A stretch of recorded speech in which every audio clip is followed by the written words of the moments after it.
예수께서 나가사 습관을 따라 감람산에 가시니 제자들도 따라갔더니 그곳에 이르러 그들에게 이르시되 유혹에 빠지지 않게 기도하라 하시고 그들을 떠나 돌 던질 만큼 가서 무릎을 꿇고 기도하여 이르시되 아버지여 만일 아버지의 뜻이거든 이 잔을 내게서 옮기시옵소서. 그러나 내 원대로 마시옵고 아버지의 원대로 되기를 원하나이다 하시니 천사가 하늘로부터 예수께 나타나 힘을 더하더라. 예수께서 힘쓰고 애써 더욱 간절히 기도하시니 땀이 땅에 떨어지는 핏방울같이 되더라. 기도 후에 일어나 제자들에게 가서 슬픔으로 인하여 잠든 것을 보시고 이르시되 어찌하여 자느냐 시험에 들지 않게 일어나 기도하라 하시니라.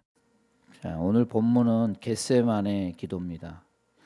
예수님이 겟세마네 기도를 하셨다. 십자가를 지시는 상황이 바로 이 앞에 있으니까 당연히 특별 기도 성격일 것이다. 하지만은 그렇지가 않습니다. 39절 말씀 보면은 습관을 조차 기도하셨다는 것을 알 수 있습니다. 우리는 성경을 보면은 이적을 일으키는 예수님 권능에 놀랄 때가 많은데 예수님의 그러한 권능이 신성에 의한 것이다. 이렇게 쉽게 결론을 내립니다. 그렇지만은 이 예수님의 권능은 신성에 의한 것이라기보다는 그의 습관적인 기도에 의해서 결정되었음을 분명한 어조로 여기서 증거를 하고 있습니다. 예수님은 필요에 따라서 그때그때 기도하신 것이 아니라 정기적으로 습관을 쫓아 기도하셨습니다. 예수님은 하나님과 하나이신데 기도할 이유가 없어요. 왜 기도하셨을까요? 뭘 보여주시려고? 예수님이 행하시는 모든 능력과 기적은 다 하나님께로부터 온 거 아닙니까? 바꿀 수 없는 것을 바꾸는 것은 인간의 능력이 아니에요. 하나님의 능력입니다. 그래서 예수님은 기도하는 삶을 통해서 이것을 보여주시기를 원하신 겁니다. 하물며 예수님도 이 질서를 따라 행하셨다면 우리들이야 두말할 필요도 없습니다. 하나님 안에 있는 능력을 쓰는 비결은 뭐냐? 기도하는 것이다. 우리는 깨달을 수가 있습니다. 40절 말씀 보면은 예수님은 기도의 때에 대해서 아주 중요한 말씀을 하십니다. 시험에 들지 않게 기도하라.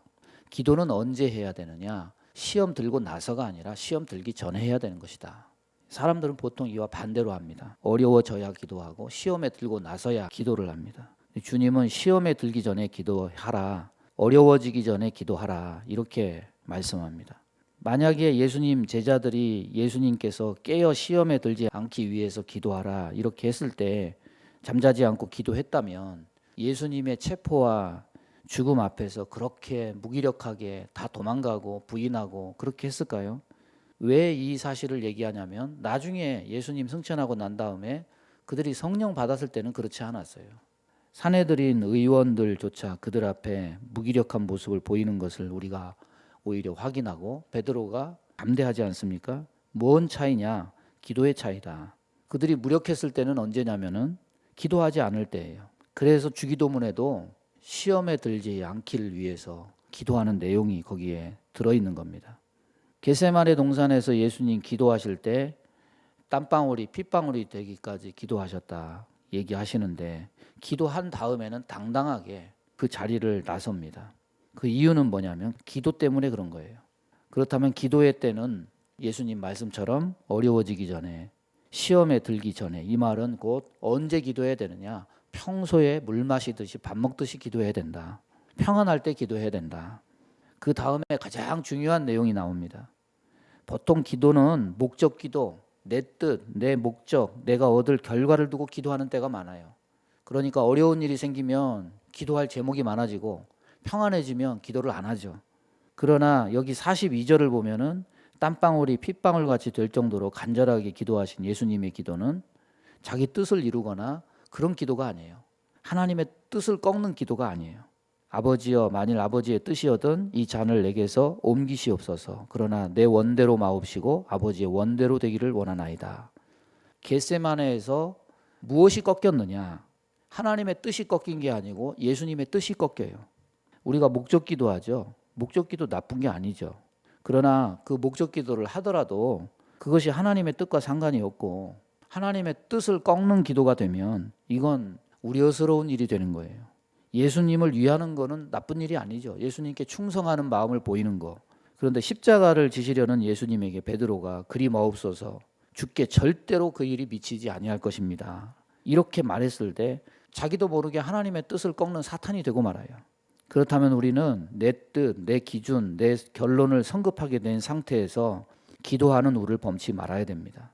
우리가 이거 생각 안 하면 정말 많은 시간 동안 하나님 뜻을 꺾는 기도를 하는 거예요.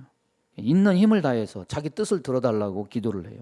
그 음식도 하고 힘을 다해 부르짖어요. 그 애절함을 우리는 다 공감하죠. 그러나 문제 해결도 중요하지만 근본적인 문제 원인에 대해서 우리는 생각을 해야 됩니다. 하나님을 변화시키려고 하지 말고 하나님을 움직이고 사람을 움직이고 상황을 움직이고 환경을 우리가 바꾸기를 원하죠. 기도를 해서 하나님이 그렇게 해주시라고 기도를 하는 거죠. 그런데 가장 큰 오는 뭐냐면 자기는 변할 생각을 안 하는 거죠. 결국 따지고 보면 자기가 문제인데 자기가 문제 있다는 생각은 전혀 안 하고 변할 생각도 전혀 없어요. 야복강가에서 야곱이 기도하죠. 거기서 이름이 이스라엘로 바뀌어요. 이름의 뜻은 뭐냐면 하나님과 겨루어 이긴 자다. 근데 실제 내용을 뚜껑을 열어보면은 야곱의 환도뼈가 위골이 돼서 그 씨름에서 사실 야곱은 이긴 게 아니에요. 근데 왜 이긴 자라고 하나님과 겨루어 이겼다고 여기서 얘기를 하는 걸까요? 여기는 의미가 있는 거죠. 사람이 먼저 하나님 앞에 깨질 때 하나님이 은혜를 베푸시고 복을 베푸시는 것이다. 하나님의 백성은 그런 것이다. 내가 깨지는 곳에 하나님의 응답이 있는 겁니다. 내가 꺾어지는 곳에 하나님의 뜻이 세워지는 거예요. 그래서 야곱의 인생을 이렇게 보면은 야곱 맘대로 계획해가지고 힘쓰고 애써서 된 게 하나도 없어요. 결국 요셉을 만나고 그가 부한자가 되고 그가 성공하고 그가 평탄하게 된 것은 전부 하나님의 아브라함 약속 안에 있는 계획 안에 그게 된 것이지 야곱이 계획을 하거나 야곱이 자기 생각 돈을 모아서 뭘 했거나 이래서 된 게 하나도 아니에요. 결국 야곱이 인생 다 살고서 늙음하게 죽을 때는 하나님의 뜻만 바라보는 그런 야곱으로 변화되지 않습니까? 결국 하나님 말씀대로 된 거예요. 야곱이 꺾어진 거예요. 자기를 부인하고 십자가를 지고 주님을 따라가는 과정, 큰 길이 아닌 좁은 길로 가는 과정, 이게 인간에게 필수적인 과정이에요. 자기를 깨지 않는 자는 죽었다 깨나도 절대 그렇게 살 수가 없어요. 그런데 주님이 먼저 이 과정을 우리에게 보여주십니다. 주님은 그렇게 안 사셔도 됩니다. 그런데 그렇게 사셨습니다. 겟세마네에서 자기 뜻을 깨셔요. 십자가에서 자기 몸을 깨셔요. 거기서 그리고 자기 몸을 깨서 보혈을 흘려주셔요. 그런데 이 깨어짐은 어디에서 깨어졌기 때문에 가능했느냐? 이 겟세마네 동산에서 기도를 통해서 자기 뜻이 깨어졌기 때문에 가능한 일이었습니다. 여러분, 내가 깨어져야 하나님의 능력을 체험합니다. 내가 죽어져야 주님이 역사해요. 내가 살면 주님이 죽어요. 내가 죽으면 주님이 역사해요. 기도를 통해서 깨어져서 진정한 하나님 안에 있는 더 좋은 것들을 맛보는 귀한 은혜가 있기를 주님의 이름으로 축원합니다. 기도하겠습니다. 하나님 아버지, 내가 모르는 나의 모습이 내 속에 얼마나 많습니까? 교만하고 강팍하고 메마른 부분들이 얼마나 많습니까? 하나님, 이 모든 나의 아집과 고집과 교만함이 주의 십자가를 통해서 깨어질 수 있도록 하나님 우리를 성령으로 다스려 주옵소서. 아버지, 주님 앞에 내어놓을 것이 과연 무엇이 있습니까? 항상 우리가 주님 앞에서 이 겟세마네 기도를 통해서 자기 뜻을 꺾고 하나님 뜻을 좇은 주님의 뒤를 따라가서 자기를 부인하고 자기 십자가를 지고 천국 길로 가는 주의 백성 다 되게 인도해 주옵소서. 예수님의 이름으로 기도하옵나이다. 아멘.